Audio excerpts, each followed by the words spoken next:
ከጊዜ አኳያ ሁሉም ላይ ማለት ቢቻልም ለይህን አካባቢ በተወሰነ ደረጃ እንደሚያቅሰው መጀመሪያ እዚህ አካባቢ ያሉ ጸጋዎችን አውቆ ለይቶ ወደ ስራ ለመግባት ዝግጅት በሚደረግበት ጊዜ የመምጣት እድል ነበረኝና በወቅቱ ትንሽ ስለ ጨበራ ትኩረት አድርጌ ባነሳ በጨበራ ውስጥ ማያቸውና መገነዘባቸውን ነገሮችም ባነሳ ደስ ይለኛል።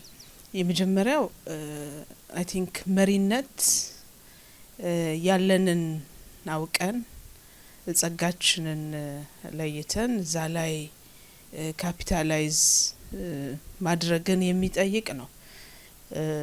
የጨበራ ጩርጩራ ፓርክ ለበርካታ አመታት የኖረ ነው። ማህበረሰቡም እዚሁ አካባቢ ያለ ነው።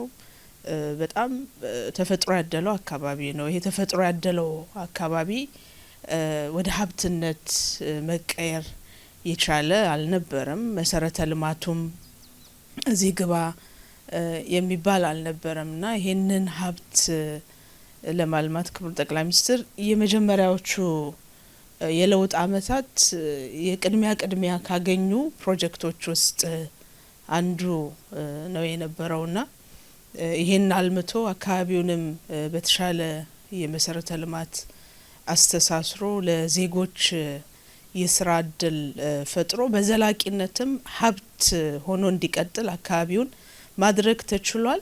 ለኔ ትርጉም የሚሰጠኝ የአካባቢው ጸጋ ህዝቡንም ከሌላኛው የሀገራችን ክልል ህዝቦች ጋር የማስተሳሰር እድልን ፈጥሯል።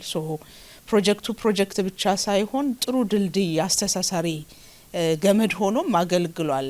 ዛሬ ላይ በአካል የመጣም ያልመጣም ስለነዚህ አካባቢዎች ስለነዚህ የቱሪስት መዳረሻዎችና ስለ አካባቢው ተፈጥሮ በመረጃ ደረጃ በርከት ያሉ ዜጎች እንዲገነዘቡ ሆኗል ማለት ነውና ይሄ ትልቅ ኦፖርቹኒቲ ነው ብዬ ነው የምወስደው። በሌላ መንገድ ወጣቶችን የማነጋገር እድሉ ገጥሞኝ ነበር። ትምህርት ጨርሰን 3 አመት 4 አመት የስራ እድል አላገኘንም ነበር። ነገር ግን ይሄ ፕሮጀክት ከመጣ በኋላ ስልጠና ወስደን ስራ የማግኘት እድል ፈጥሮልናል የሚሉ ወጣቶችን አይቻለሁ። በሚሰጡ አገልግሎቶች ውስጥ የአካባቢውን ማህበረሰብ ባህላዊ ምግቦችን ጨምሮ አጠቃላይ ሴቶቹን ከቤቱ ከአርኪቴክቸሩ ጀምሮ እንግዲህ የዝሆን ዳና ሎጅ ነው የሚለው ከዛ ጋር የተያዙ የዲዛይን ወይም ጥበብን ያየንበት ነውና ይሄ ትርጉም አለው። ማህበረሰቡ በደንብ ከፕሮጀክቱ ጋር የተሳሰረ ተጠቃሚነት እንዲኖረው ተደርጎ ነው እየተሰራ ያለው። በትልቁ ወስደን ካየን ቱሪዝም ብዙም የሀብት ምንጭ ሆኖ ሲሰራበት አልቆየም።